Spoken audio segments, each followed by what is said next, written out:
নমস্কার, আমার একটা ব্লগে আপনাদের স্বাগত জানাই। আমি দিদির বাড়িতে এসেছি।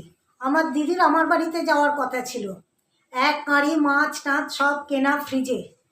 দিদি যেতে পারলো না, ওর ছেলেরা ক্লাবের পুজো ছেড়ে, সরস্বতী পুজো ছেড়ে কোথাও যাবে না। এবার আমার দিদি কি করে যায়? আমার দিদি বলে ওরা না গেলে আমি কি করে যাই। ওরা তো যাওয়ার জন্য ওরাই ব্যস্ত ছিল, দু ভাই। কিন্তু ওরা দু ভাই ক্লাবের পুজো নিয়ে এখন এত মেতে গেছে। বলে ও বলছে শনিবার পরের দিন হচ্ছে শুক্রবার পুজো, শনিবার যাব। এবার শনিবারে গেলে আমার দিদির রবিবারে ওদের নেমন্তন্ন বাড়ি আছে। দিদির দেওরের নাতির অন্নপ্রাশন। দিদির দেওরের নাতির অন্নপ্রাশন। সে অন্নপ্রাশনে ওরা যাবে। দিদি বলে শনিবার গিয়ে আমি থাকতেই পারবো না, আমাকে শনিবার গিয়ে শনিবার বিকালবেলায় চলে আসতে হবে, কারণ রবিবার সকালবেলা আমাকে আবার দেওরের বাড়ি চলে যেতে হবে ওদের। ওই জন্য আমার দিদি বলে তুই আয়, বরঞ্চ দুদিন তুই থাকবি। কারণ দিদি তো আবার কুকুর, আমার বোনপো একটা কুকুর নিয়ে এসেছে আবার, ল্যাব্রাডোর। আমাদের আগের যে কোকো ছিল ও ছিল ল্যাব্রাডোর, সাদা ধপধপ করছে। ছবি দেখাবো। কুকুর মারা গেছে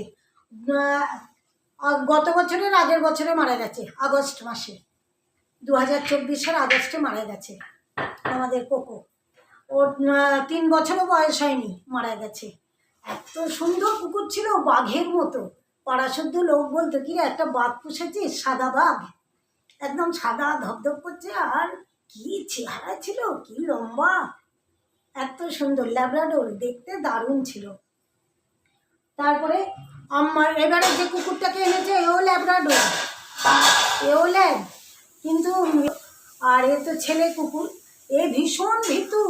আমাদের কোকো ভীষণ ডান পিঠে ছিল।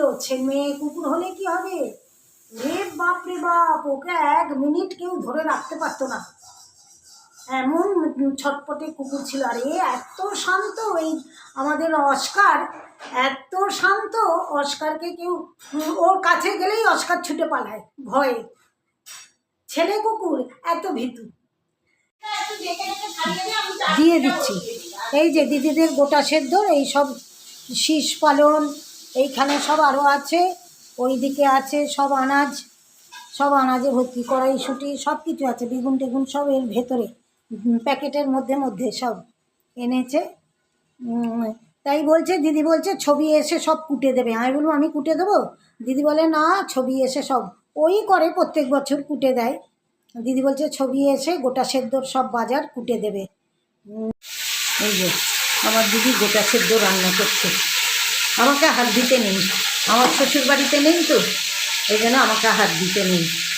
এই যে শাক, এটা হচ্ছে শীষ পালন, আর আলু এখানে সব আছে। এখানে আলু আছে, রাঙা আলু, শিম, তারপরে কড়াইশুঁটি, বেগুন সব আছে এইখানে। দিদি করছে। আর আমরা কালকে সকালবেলা খাবো, রাত্রিবেলাও হয়ে গেলে খেতে পারবো একটু আমরা। যাক, আজকের মতো ব্লগটা শেষ করলাম। যদি ভালো লাগে একটা লাইক আর সাবস্ক্রাইব করে দেবেন। আপনারাও অনেক অনেক ভালো থাকুন, সুস্থ থাকুন, সাবধানে থাকুন।